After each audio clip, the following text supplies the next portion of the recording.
لک الحمد یا اللہ الصلاۃ والسلام علیک یا رسول اللہ اما بعد۔ سلسلہ ہے تذکرہ اسلاف کا اس مبارک بابرکت سلسلے میں ہم اپنے اسلاف، اپنے بزرگوں کا ذکر خیر، ان کے یوم ولادت اور عرس کی تاریخوں پر کرنے کی سعادتیں حاصل کر رہے ہیں۔ آج جس عظیم الشان شخصیت کا ہم ذکر خیر کرنے لگے ہیں وہ ہیں استاذ العلماء جلالۃ العلم حضرت علامہ شاہ عبدالعزیز محدث مراد آبادی رحمۃ اللہ تعالی علیہ، بانی الجامعۃ الاشرفیہ مبارک پور، حضور حافظ ملت رحمۃ اللہ تعالی علیہ۔ آج آپ کا ذکر خیر ہم اس مناسبت سے کرنے جا رہے ہیں کہ الحمدللہ یوم وصال آپ کا 31 مئی 1976 تقریباً شام 4 بجے دیکھنے والوں کو یہ امید ہو چلی کہ اب آپ جلد ہی صحت یاب ہو جائیں گے، بلکہ رات 10 بجے تک بھی آپ کی طبیعت میں کافی حد تک سکون اور صحت یابی کے آثار دیکھے گئے، مگر خلاف امید آپ رحمۃ اللہ تعالی علیہ یکم جمادی الاخری 1396 ہجری مطابق 31 مئی 1976 عیسوی رات 11:55 پر داعی اجل کو لبیک کہہ کر انتقال کر گئے۔ انا للہ و انا الیہ راجعون۔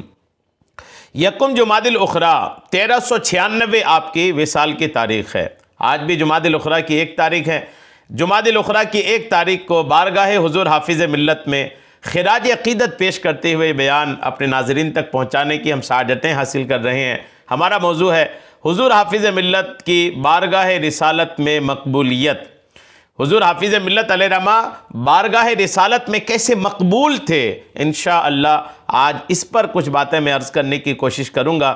میں استفادہ لے رہا ہوں بحر العلوم حضرت علامہ عبد المنان کلیمی مصباحی رحمۃ اللہ تعالی علیہ کے مضمون سے، اور آپ کے مضمون سے فائدہ لیتے ہوئے، فیض لیتے ہوئے آپ کو پیش کر رہا ہوں، توجہ کے ساتھ سنیے۔ بارگاہ رسول صلی اللہ تعالی علیہ وسلم میں مقبولیت کا واحد اور آخری زینہ عشق رسول ہے۔ انسان کے اندر جس قدر عشق رسول ہوگا اس لحاظ سے وہ دربار نبی میں محبوب نظر ہوگا، کیونکہ عشق رسالت ہی مدار ایمان اور معیار اسلام ہے۔ جب ہم اس زاویے سے حضور حافظ ملت علیہ رحمہ اور آپ کے والد مکرم حضرت حافظ محمد نور قادری قدس سرہم العزیز کی زندگی، ان کے ارشادات، خیالات اور عمل و کردار کا معلوماتی جائزہ لیتے ہیں تو ہم اس نتیجے پر پہنچے بغیر نہیں رہتے کہ ملت کے یہ دونوں فرزند بہت بڑے عاشق رسول تھے، اور ان کے دلوں میں عشق و عرفان رسول کا ایک موج بے قرار تھا جو ہمہ وقت اخلاص و عمل کے ہر شعبہ میں رہنمائی کرتا تھا اور ہر قدم پر دعوت فکر و عمل دیتا تھا۔ حضرت حافظ محمد نور قادری علیہ رحمہ جو حضور حافظ ملت کے والد صاحب تھے، ان کی زندگی کے جہاں بہت سارے معمولات تھے، وہیں آپ کا ایک معمول یہ بھی تھا کہ آپ باسی روٹی تناول فرماتے تھے۔ غور کیجئے، حضور حافظ ملت علیہ رحمہ کے والد صاحب اکثر اوقات باسی روٹی ہی تناول فرماتے تھے، تازی روٹی نہیں کھاتے تھے۔ یہ نہیں کہ صرف اتفاقیہ طور پر، بلکہ قصدن، عمدن، جان بوجھ کر، ارادتاً بھی باسی روٹی کو ہی ترجیح دیتے تھے۔ یعنی اگر دسترخوان پر یہ گھر میں تازی روٹی بھی موجود ہے نا، تب بھی باسی روٹی کھانا ہی آپ پسند کرتے تھے۔ حتیٰ کہ اگر تازی روٹی بھی ہوتی تو آپ باسی روٹی کا تقاضا فرماتے، ڈیمانڈ کرتے باسی روٹی کا۔ ایک مرتبہ آپ کے جانباز اور عقیدت مند شاگردوں نے سوال کیا کہ حضور تازی روٹی کی موجودگی میں باسی روٹی کو کیوں ترجیح دیتے ہیں، آخر اس کی کیا وجہ ہے؟ تو آپ نے آپ دیدہ ہو کر کے جواب دیا، چونکہ باسی روٹی کا زمانہ آقا دو عالم حضور صلی اللہ تعالی علیہ وسلم کے زمانے پاک سے زیادہ قریب ہے، اس لیے میں اسے زیادہ پسند کرتا ہوں۔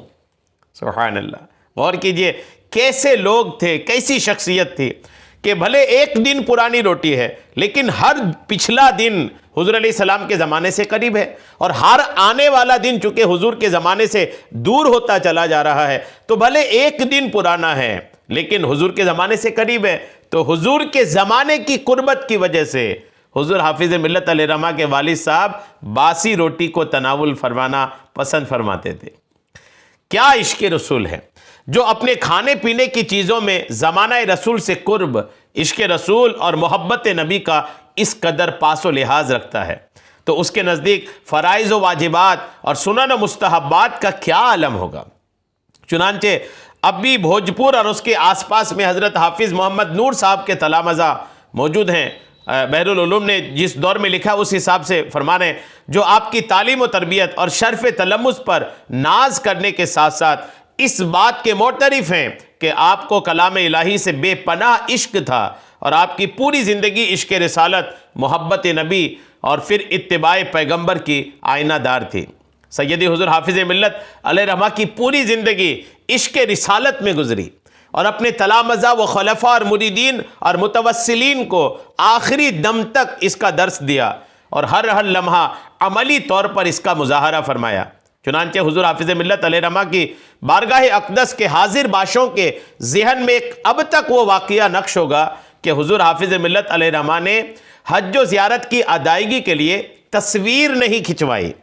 جب حلقہ بگوشان بارگاہ خصوصاً آپ کے مخلص اور چہیتے مرید حضرت بیکل صاحب عزیزی نے عرض کیا، حضور یہ عالمی قانون ہے کہ آپ کو اگر دوسرے دیش میں جانا ہے، پاسپورٹ بنانا ہے تو آپ کو تصویر کھنچوانی پڑے گی۔ کہا کہ یہ عالمی قانون ہے، اب آپ کو اس پہ عمل کرنا پڑے گا۔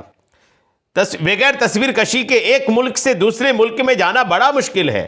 تو آپ نے کیا جواب دیا، سننے کے قابل ہے اور اس پر عمل کرنے کی ضرورت ہے۔ آپ نے فرمایا یہ کیسے ہو سکتا ہے کہ دربار رسالت صلی اللہ تعالیٰ علیہ وسلم کی زیارت کے لیے جاؤں اور انہی کے حکم کی نافرمانی کروں؟ اگر سرکار کو بلانا منظور ہوگا تو بغیر اس کے بھی غلام کو بلا لیں گے۔ سبحان اللہ، کیسی شخصیت حضور حافظ ملت علیہ رحمہ کی۔ یہ صرف ایک صدا نہیں تھی بلکہ یہ ایک حقیقت تھی جو ایک عاشق رسول کے قلب پرسوز سے عیاں تھی۔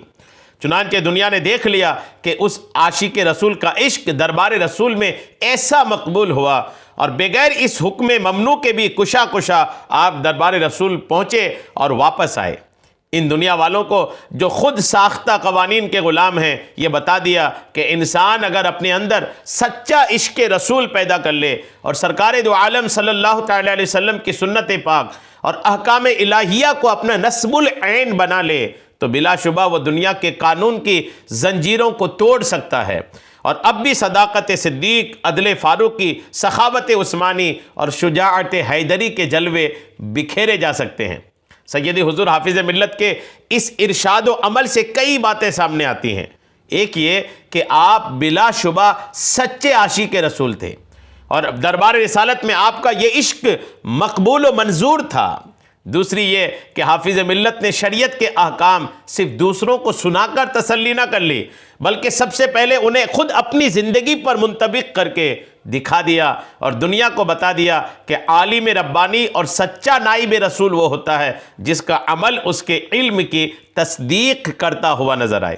آقا دو عالم صلی اللہ تعالیٰ علیہ وسلم سے آپ کا یہ عشق جنون ہی تھا کہ آپ سفر و حضر اور تحریر و خطابت میں یہ والہانہ دعا مانگا کرتے تھے کہ یا الہ العالمین اپنے اس بندہ کو یہ توفیق عطا فرما کہ اس کی پوری زندگی درس حدیث میں گزرے۔ الحمدللہ، بحر العلوم فرماتے ہیں کہ فقیر کلیمی نے خود محلہ کٹرا مبارک پور کے ایک اجلاس میں آپ کی زبان حق ترجمان سے ان دعائیہ کلمات کو سنا اور فرماتے ہیں کہ مجھے خوب اچھی طرح یاد ہے کہ جب بھی آپ درس حدیث اور اس کی فضیلت و خصوصیت بیان فرماتے تو اس موقع پر سیدنا امام بخاری رحمۃ اللہ علیہ اور سیدنا صدر الشریعہ رحمۃ اللہ علیہ کا ذکر جمیل ضرور فرماتے اور اس روحانی واقعہ کا تذکرہ بھی کرتے جب برسات کے موقع پر ان دونوں مقتدر اسلاف کی قبر شریف کی مٹی ہٹ جانے سے بڑی عطربیز خوشبو پھیلی تھی اور یہ فرماتے ہوئے اپنی گفتگو مکمل فرماتے کہ یہ سب درس حدیث کے برکات ہیں۔ سبحان اللہ۔ حضور صدر الشریعہ علیہ رحمہ کی قبر اور امام بخاری رحمۃ اللہ تعالیٰ علیہ کی قبر بارش کی وجہ سے جب کھلی تھی تو نہایت عظیم خوشبو الحمدللہ مزار پاک سے آ رہی تھی۔ نیز اپنے استاذ الاستاذ حضرت محدث سورتی رحمۃ اللہ علیہ کے حفظ بخاری کا ذکر بھی ایسے موقعوں پر ضرور فرماتے۔ جب ہم سیدی حضور حافظ ملت کی اس دعائے پاک کے تناظر میں آپ کی زندگی مبارک زندگی کا جائزہ لیتے ہیں تو ہم یہ دیکھتے ہیں کہ آپ کی پوری زندگی درس حدیث میں گزری۔ زندگی کے آخری دور میں کثرت مصروفیات کی بنا پر اگرچہ آپ نے اجتماعی طور پر درس حدیث دینا ترک فرما دیا تھا، لیکن انفرادی طریقہ پر کبھی بھی آپ اس سے غافل نہیں ہوئے، حتیٰ کہ جس رات آپ کا انتقال ہوا اس دن بھی آپ نے اپنے لخت جگر حضرت مولانا عبدالحفیظ صاحب قبلہ مد ظلہ العالی کو نہایت بصیرت افروز اور رقت انگیز انداز میں درس حدیث دیا تھا۔ اب ہم آپ کی اس دعا اور عمل سے یہ نتیجہ اخذ کیے بغیر نہیں رہ سکتے کہ بلا شبہ دربار رسول میں آپ کی یہ دعا قبول ہوئی، اور خداوند قدوس کی رحمت بے پایاں سے یہ امید واسق ہے کہ آپ کی قبر شریف بھی درس حدیث کی برکتوں سے متجلی ہوگی، اور مشک و عنبر کی خوشبو سے آپ محظوظ و لطف اندوز ہو رہے ہوں گے۔ اسلام میں رویا صالحہ یعنی نیک خوابوں کی بڑی اہمیت ہے، جیسا کہ حدیثوں سے بھی ثابت ہے۔ خصوصاً عشق رسول کی دنیا میں نیک اور اچھے خوابوں کے بہت سارے انوار و تجلیات ہیں جو محسوس کیے جاتے ہیں۔ در حقیقت ان سطور کے قلم بند کرنے کا میرے لیے جو داعیہ بنا، بحر العلوم فرماتے ہیں، ایک بزرگ کا خواب ہے جو اظہار مسرت و شادمانی کے خاطر ہدیہ ناظرین ہیں۔ لکھتے ہیں حضور بحر العلوم کے شہر مراد آباد محلہ اصالت پورہ میں ایک نہایت معمر صاحب علم قابل اعتماد بزرگ ہیں۔ آپ سلسلہ عالیہ قادریہ شعریہ کی نہایت ہی باعظمت شخصیت کے مالک ہیں۔ آپ کا نامی جناب حافظ قاری صوفی مولوی عبد المتعالی عرف حافظ پیارے میاں صاحب ہیں۔ فخر ملت حضرت علامہ مولانا محمد نذیر الاکرم صاحب نعیمی علیہ رحمہ کے خاص دوستوں میں سے ہیں۔ سیدنا حضور صدر الافاضل علیہ رحمہ کی علمی و روحانی مجلس میں بھی بارہا شریک ہو چکے ہیں۔ سیدی حضور حافظ ملت علیہ رحمہ سے بھی حافظ صاحب کے دیرینہ خصوصی مراسم تھے۔ حضرت حافظ ملت اور فخر ملت علیہ رحمہ سے علمی و روحانی نسبت کی وجہ سے حافظ صاحب موصوف ناچیز کلیمی سے بھی بحر العلوم فرماتے ہیں، بے پناہ محبت فرماتے ہیں، اور اکثر و بیشتر حضور حافظ ملت رحمۃ اللہ تعالی علیہ کا تذکرہ بھی ہوتا رہتا ہے۔ کہتے ہیں کہ 17 دسمبر 1989 مطابق 18 جمادی الاولیٰ 1410 ہجری پیر کی صبح کو موصوف ناچیز کے پاس تشریف لائے اور رات کے 4 بجے کا اپنا یہ مبارک اور مسرت بخش خواب سنایا۔ یعنی وہ بزرگ رحمۃ اللہ تعالی علیہ حضور بحر العلوم کی بارگاہ میں تشریف لائے اور رات کے آخری پہر کا وہ خواب بحر العلوم کو انہوں نے سنایا۔ وہ خواب یہ تھا، کہتے ہیں کہ میں نے حضور حافظ ملت علیہ رحمہ کو نہایت فرحاں و شاداں پایا، اور آپ مسجد نبوی علیہ السلام میں جلوہ افروز ہیں، اور آپ دربار رسالت سے مسجد نبوی کے امام مقرر کیے گئے ہیں۔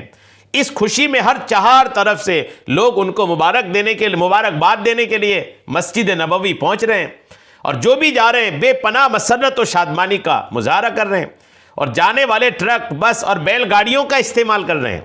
میں نے جب یہ سہانا منظر دیکھا تو میرے دل میں بھی یہ خیال پیدا ہوا کہ میں بھی مسجد نبوی پہنچوں اور حضرت حافظ ملت سے ملاقات کروں اور مبارکباد دوں، لیکن ساتھ ہی یہ دشواری بھی سامنے تھی کہ آخر اتنا طویل سفر میں کیسے طے کروں گا۔ پھر بھی میں نے ہمت کی اور مسجد نبوی پہنچ گیا۔ وہاں پہنچ کر یہ دیکھا کہ حضور حافظ ملت علیہ رحمہ ایک نہایت عالی شان مکان میں جلوہ افروز ہیں، اور سامنے ایک بڑا گراؤنڈ ہے جس میں ہرے بھرے درخت ہیں۔ نیاز و ملاقات سے مشرف ہو کر جب میں باہر آیا تو دیکھا ایک صاحب کھڑے ہیں اور حضرت سے ملاقات کے لیے دروازہ کھلنے کا انتظار کر رہے ہیں۔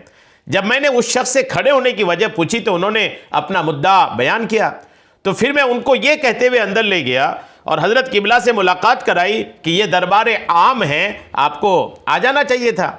اس شخص کے ساتھ حضرت قبلہ نے بے حد مسرت اور خوشی اور اخلاق کریمانہ کا برتاؤ فرمایا، اور پند و نصائی کے انداز میں آپ نے اس شخص کو کچھ ہدایت بھی فرمائی۔